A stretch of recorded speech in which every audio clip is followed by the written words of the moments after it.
Hey guys, John here. It's been a good week. I just got back from riding my bicycle around Lake Apopka in Central Florida, and I saw a bunch of gators and got to enjoy some beautiful nature that is in Central Florida. And I love two-wheeled vehicles. I've always loved to ride bicycles. I had a dirt bike when I was a kid, and I've had motorcycles throughout my life. So in today's video, I'm going to show you something pretty interesting that happened to me in the all-electric Zero SRS motorcycle, and I have since sold this motorcycle months ago. It had served its purpose. I got the bike to ride through the Smoky Mountains in North Carolina, which I did, and that was a wonderful experience. And I had also used the bike to put in the back of my truck while I was touring the US with an Airstream Globetrotter behind me, and using this bike as a second vehicle to explore new cities when I got there. Overall, it's a great bike. I really enjoyed it. I had a lot of fun touring across the US with it and exploring new places and figuring out what it's like to ride an electric motorcycle. And it helped me learn a lot about electric vehicles in general, which I've a long time been a fan of. It's a wonderful feeling of freedom that a motorcycle can give you, in particular an electric motorcycle, because it's so smooth and powerful and so easy to replenish and recharge because it's not gas, of course.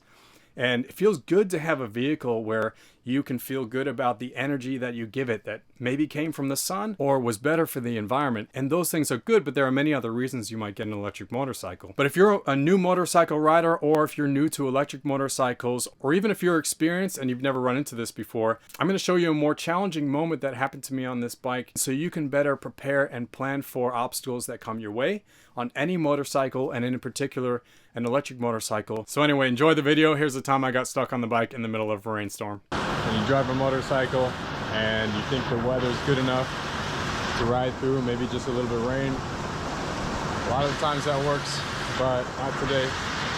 There's a tornado watch near here. I believe I'm in the Lake Okeechobee area.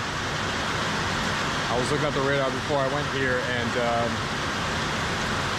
looked like it was just a small thin line that was going to pass over me, and I would go right through it. But it's a lot thicker it's a lot wider of a storm. So anyway, I'm under this shack here, and I just pulled off on the side of the road just to get some shelter. And I was hoping that there would be a wall outlet here for this motorcycle. This is an electric motorcycle, a Zero SRS, and that's what I'm riding today to get. My travel is actually about 230 miles. And I'm more than halfway there now. But this storm is going to slow me down, and I have no way to charge while I wait out here. So I'm going to guess that this is going to add about an hour to my trip. This is going to be an all-day ride. I guess I'll talk about what this ride is normally like. So today I started my ride from Fort Lauderdale, Florida, and the destination is Orlando, Florida. There's the bike again. And so normally if you didn't have to stop to charge or get gas, normally this would be about a 4-hour trip, but this is going to be a 12-hour trip, as it has been, because I've taken this trip maybe 4 times now, and it's about 11 or 12 hours each time, and that's because of charging. So this Zero charges at a charge point or similar station in about 4 hours. And if it's plugged in at home at a normal 110 outlet, it takes about 8 hours. So this is just the nature of motorcycling, and also electric motorcycling. So there's really nothing for me to do right now except for I had to put on dry clothes.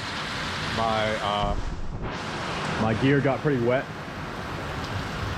I'm traveling with about a week's worth of clothing and tools and stuff, computers, things like that. And most of this is wet. My bags are pretty water resistant, so that's okay. but I knew it could get cold or at least wet today, so I made sure to bring. What I'm wearing now is a sweater, and I have a jacket over this, like a windbreaker. So I won't be wearing that for the rest of the day. That's going to be too wet. It's going to be too cold to wear that. So I probably won't be wearing my armor for the rest of the trip, except for the helmet and the gloves. Unless the gloves get too wet, then if they're too cold, I'm not going to wear them, because I need to have sensation in my hands to make sure my grip is good.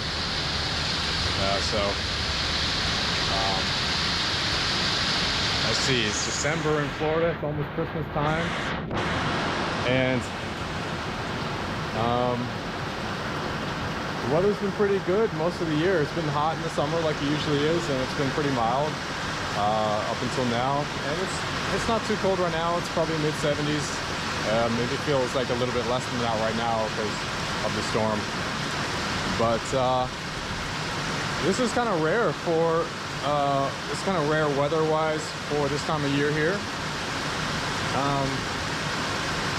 Our hurricane season is over in November, but this is just a storm. I guess this is a tornado watch, but it's not as common to see rain here. But it is very beautiful. You get to see some very pretty places in Florida, just kind of off the side of the road, and there's not much here, but it's kind of what it looks like in the countryside in central Florida, where I am now.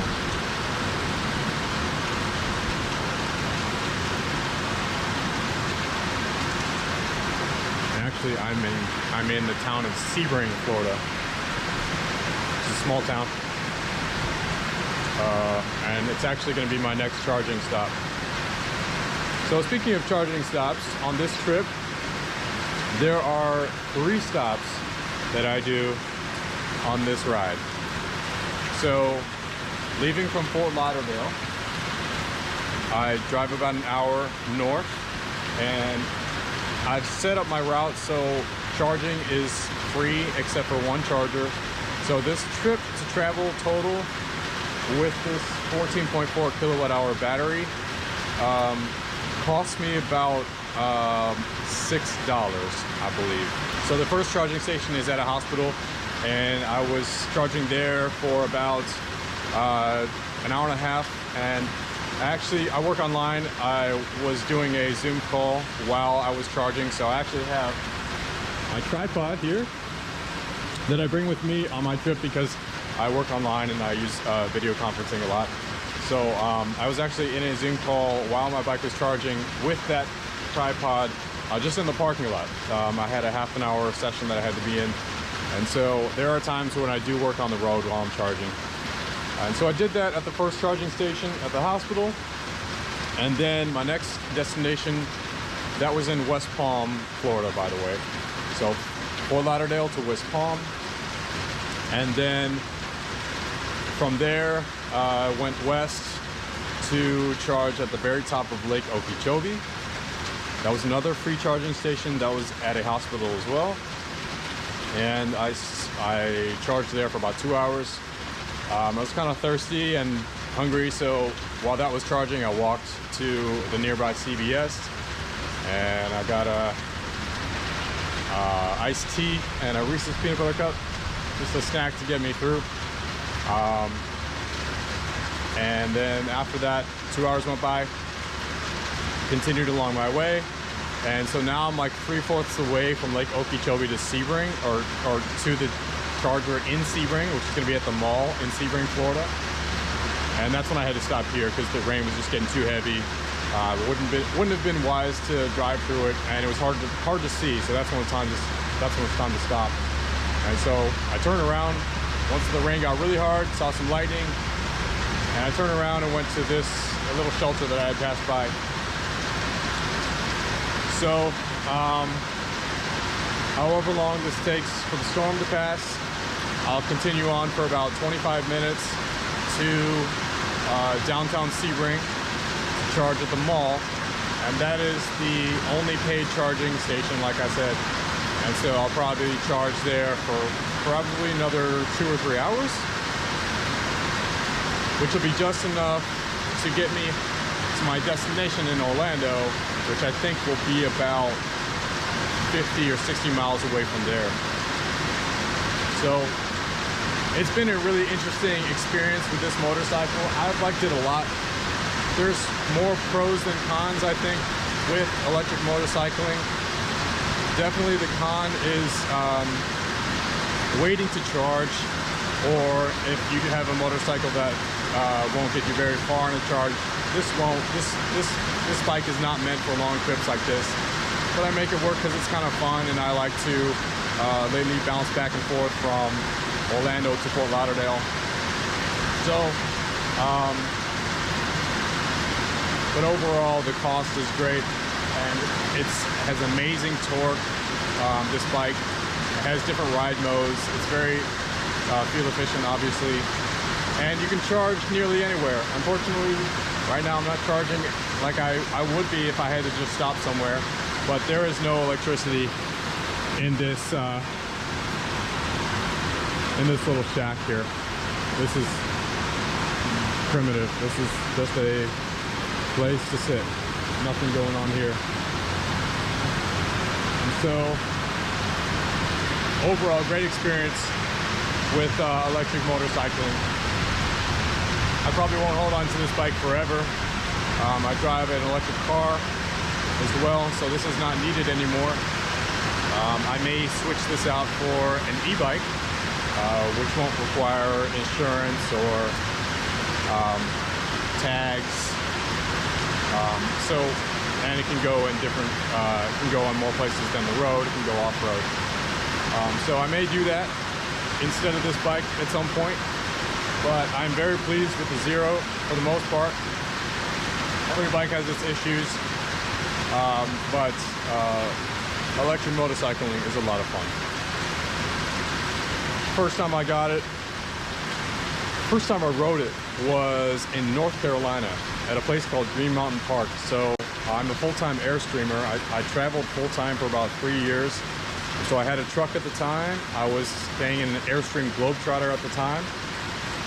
And the idea was, while I was traveling the US in the Airstream, was instead of to tour around and drive around in a truck when I got to my destination, to explore someplace new where I had visited for the first time, not to use the truck, but instead to use an electric vehicle. So my idea was to get an electric motorcycle and to tour the city and tour around these new places that I would visit in a cost-effective way. So I could charge the motorcycle, this Zero, at my campsite or anywhere nearby. And I did that for a few cities. I would actually, when I was traveling full-time a couple years ago, this bike has seen the Smoky Mountains. It's been through a good portion of North and South Carolina. It's been through many parts of Florida. I also toured around the San Antonio and Austin, Texas area on this bike. So it was great. It was great for exploring without exploring in a truck. So if you're an Airstreamer or an RVer, if you don't know what an Airstream is, it's those silver bullet looking travel trailers that are, you know, kind of part of classic Americana culture. And it is basically a home on wheels, and I really love it. I'm in an Airstream Classic now, and I have other videos about that, and that's been a great experience. But I'm not traveling full-time lately, so I don't need this bike right now. And like I said, my car now is electric. I no longer use the truck right now. I'm using a Tesla Model Y, and that's a wonderful vehicle too. And so, anyway, this bike has seen lots of country in those states I mentioned: Texas, Carolinas, Florida, Ohio as well. It's been through parts, yeah, Ohio, North Carolina, South Carolina, Florida, I think Georgia briefly, and then Texas. And so there have been many times where I go to a new city, park the Airstream, and I want to look around and tour the place, and I think I have enough range to get to a nearby city. Nope. So when you camp or when you RV full-time, you'll likely have some kind of camping membership, or you'll find campgrounds that you'll go to that are not necessarily nearby anything in particular. They might be outside of town, they might be in a rural area. So if you want to explore a busier town nearby, we got some big trucks going by. If you want to explore a busier town nearby, a lot of the times it's more than a couple miles. So like, for example, there's mosquitoes out here. So for example, when I was in Texas, I parked my Airstream right outside of San Antonio, but it was about an hour away from San Antonio. And that meant that when I took this bike into town, I was nearly out of battery. And so I would basically just ride into town, find a charger, leave it there, and then walk around town and explore. That's how I was exploring for a while. And I did the same thing in Austin, Texas. And I really liked San Antonio and Austin. That was a lot of fun. But in my first visit on this bike in Austin was really tough. So that was one of the first rides I did that was like longer than half an hour or so. And it was mostly highway. So when you're going fast on this bike, like 70 miles per hour or more, you're only gonna get like between 60 and 80 miles to the charge. So you're not gonna go far. So I didn't know that when I went fast on the highway from my campsite to Austin, literally 3/4 away, my battery was at 0%, and I almost panicked. I was like, I don't know where to charge. I actually had never charged it at a charging station that wasn't at home yet. And so I got very lucky. I pulled into a parking lot outside of Ross or something that had a charge point station. And I did charging the first time. I basically used NFC on my phone. You put it right next to the charger. It bills your credit card. And then I think it cost me like $4 to charge before I had enough to get to my destination in Austin. So first time I rode that thing longer than an hour or so, I almost got a dead battery and almost didn't make it. So by the time I got to Austin again, my battery was almost dead. So I found a parking lot that had a charger in it. I left it there, and then I was walking around Austin for a couple hours until the battery was full. And so that was a lot longer of a day than I thought it would be. I thought I was gonna like go to Austin and tour around the city, get there quickly, just walk around for an hour or two and then come back.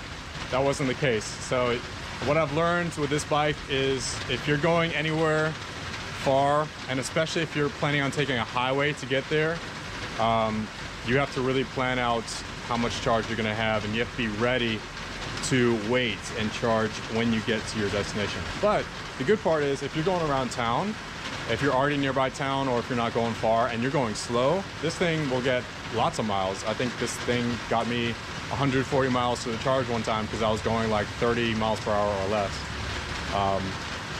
So that's been nice too. Actually, when it's when I'm at my RV resort in my Airstream, I use this bike to do quick trips around town if I need to go somewhere, grocery store or whatever, post office somewhere nearby. It is practically free to ride, and I have no issue going slow and around town with this thing. And that's what it's good for, I think. This is not a long distance bike. This is a sport tourer, I guess they call it.